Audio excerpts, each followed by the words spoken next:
Today, we get an opportunity to learn more about the Clover Area Assistance Center. We have the executive director joining us, Cameron Hurst. Good morning to you, Cameron. Good morning. Good morning. Cameron, you've been the executive director for about more than a year or so? Yeah, about a year and a half. But you've been on the board for some time. So right. Familiar, obviously, with the organization. What is the mission of the Clover Area Assistance Center?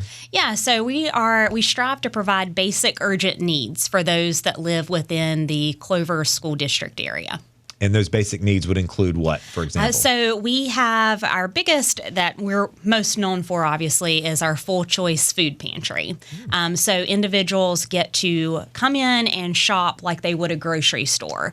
And so our idea is, you think of a food pantry as giving a box or giving certain items. We allow the families to come in, and our food pantry is set up like a grocery store. So they get to go in and shop and pick things that their family would want and their family would use. And so individuals can come shop once a month for food. We also offer financial assistance, and we really work for rent, utilities, and we are very fortunate that we can provide on an as-needed basis. We've done, like childcare and prescriptions and things like that. Do your clients reach out to you directly, or do you go through the Clover School District? How does that work? How do you find your folks? Actually, both. So people can reach out to us directly, and to become a client, we will bring you in, get you to bring some documents, and then once you become a client, you are eligible to shop. Now, for financial assistance, we do ask that you meet with our social worker and we go through finances because it is a little more strict. But then we do have a great relationship with the Clover School District and the social workers there, and they often will refer families too. How long has the Clover Area Assistance Center been around? We have been a 501c3 since 1999, but do have roots back into the early 80s. The Lions Club actually started kind of a food pantry, and then it merged with another organization and then became its own nonprofit in 99.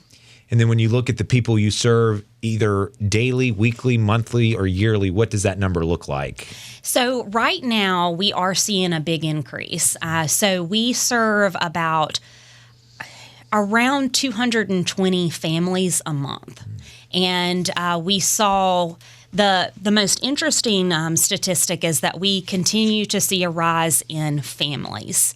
Back many years ago, it was, kind of the fixed income older population, but now we've seen the shift of those families that are working, or we saw 62% more children associated with households last year. So it's really those families that we are seeing that uptick. And that brings up a good point. There's not an age limit. I mean, you can also help that older population too. That's where they come from, not just with the school district. Yes.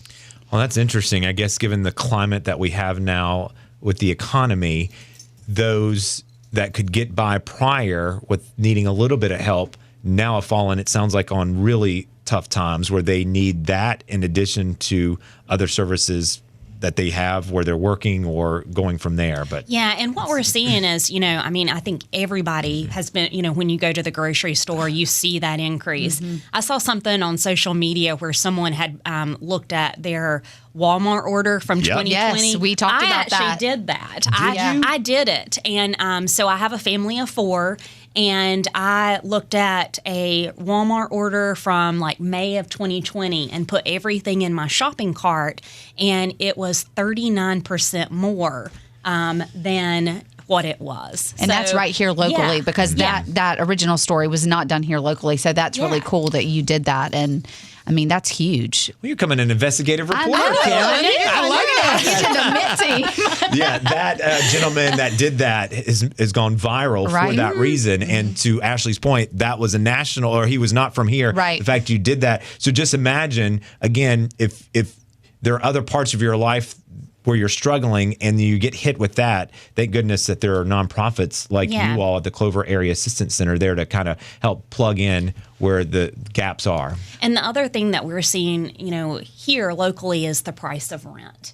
And, rent is just crazy. So, you think, I think back to my first apartment out of college, and, now a 1-bedroom apartment, you can't really get under like $1,500, which is and we see rent averages between 15 is low end to up to like 2,300. And you think about a minimum wage job, or even slightly above. It's those families that can't simply make ends meet. And a common misconception with our nonprofit and many nonprofits is the fact that you think, these people aren't working. Well, they are. And that's what we're seeing is, people are working 1, 2, extra jobs, and they're just, they just can't make those ends. They still can't get ahead. Exactly. And the concern is that they're living literally day to day, and they're not stocking away for a rainy day. And we've heard that statistic as well. So that it's a lot going on. But again, thank goodness that you all are there to supply services with dignity, right? These folks are going through a lot already. It sounds like what you all do and the services you provide and how you provide it with some dignity. Hey, we see you're struggling. We're here to help. And that's right. where you go from there. What can the community do to rally around the Clover Area Assistance Center? What's like maybe your biggest need? What do you need? So besides we post right. Or that you can make a plea. We post monthly our greatest needs for our food pantry. One big thing for our food pantry, and the cool thing is we are 100% local. So we are not associated with any of the larger organizations, and all of our food comes from the local community.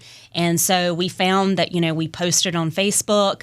We also have an Amazon wish list. So if you just want to point and click, it comes directly to us. And then, of course, financially as well, it allows us to help, those just one, operate, and two, be able to provide that financial assistance. Yeah, I'm on your Facebook page now at the Clover Area Assistance Center, and the first thing that I see is the big box where it says July Pantry Needs List. Everything from box single-serving grits, canned packaged fruit, cereal, and the list goes on and on. Well, obviously, you're serving a lot of folks. Yes. You're growing. We are. And you recently had a big announcement and a groundbreaking because you need to expand and take us out there to that ceremony, Cameron. Yeah, so we are excited that we are building what we are referring to as our Outreach and Administration Center. If you have been to our facility, it actually was an old seafood restaurant. CAC purchased it in I believe 2001 and converted it. It's smaller, but around Easter, we had to upgrade our walk-in freezer and cooler. And because our thing was ancient, I would go in and pray every morning that, it was holding temperature. Oh, gosh. So we finally made the decision to upgrade. And with that, we got larger units to allow us to accept more frozen and refrigerated products. But with that, we had to knock out the conference room and my office. So I converted the file cabinet room to my office right now, and the conference room was taken out. And that really accelerated the discussion of, our needs. So we started looking. We felt that we were in a good spot. We own the land in the back and made the decision to just build another building. And the idea is that our current building is going to become our sole food pantry. That is going to allow us to expand our pantry, which means that we can have more shoppers come in at a time. Right now, we can do a shop every 15 minutes. That allows someone to kind of get their shopping cart about halfway and then another person, because we don't want people to feel rushed while they're shopping. And it also will allow us to have more storage space. Now, the new building will have our offices, so all of those will come out.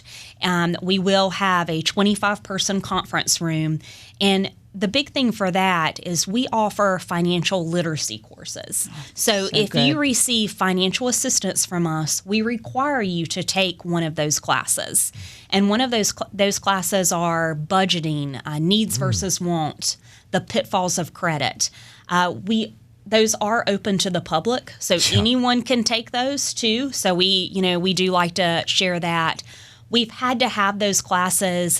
Family Trust has been very gracious to let us use their space, but it's still, we want it back in house, so that way we can make sure that we, have it at different times and stuff.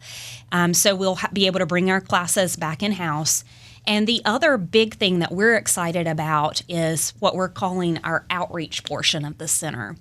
One of the big things that our side of York County struggles with is there's so many social service agencies that are in Rock Hill or other parts of York County. They service all of York County, but individuals have to get to those agencies. And what we find is transportation is a huge barrier. There is no public transportation in the Clover Lake Wylie side. So that itself can be a day, for those individuals to try to find to get to Rock Hill.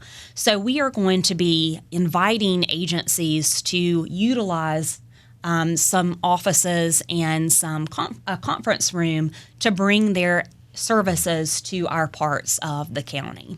And we have a lot of agencies that are very excited and interested, and anything from NAMI, Keystone, Carolina Community Action. We have a whole slew of people that are going to be, we're going to be inviting to, use our set up shop. Yeah. Yeah, that's absolutely. Great. Cameron, I'm loving everything you all are doing over there. It's the Clover Area Assistance Center. Check them out online. Check them out in person. And that building should be completed when? We are hoping for next summer. Okay, summer of 2025. That's great. Yes. All right.